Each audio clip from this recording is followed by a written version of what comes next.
Marami na tayong naipong gamit. So, ito na ulit ang panahon para magpapadala. Hello everyone! For today's video ay mag-aayos tayo ng aking mga naipong gamit. Medyo marami na kasi sila at nagkalat na nga sa iba't ibang parte ng aming bahay. Tingnan nyo nga itong office namin, ang gulo-gulo na. Dito ko kasi dinadala yung mga bagong bili kong gamit. Nandito naman yung iba sa kwarto namin. Dito kasi ako madalas sa kwarto nagpipicture ng mga items. Karamihan dyan ay naipost ko na rin sa Facebook Marketplace.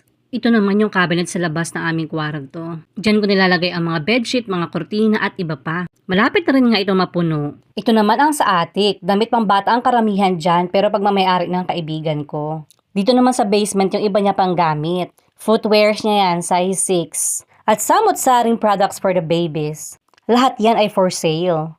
Dito ko naman nilalagay sa laundry room yung mga holiday stuff for Christmas, Thanksgiving, Halloween, etc. Anyway, this February nga ay 11 months ko na rin pala dito as full-time housewife. And it means no work, no income. Kaya sorry gid talaga sa mga natanggihan ko, wala ba akong pera pambigay o pang pautang?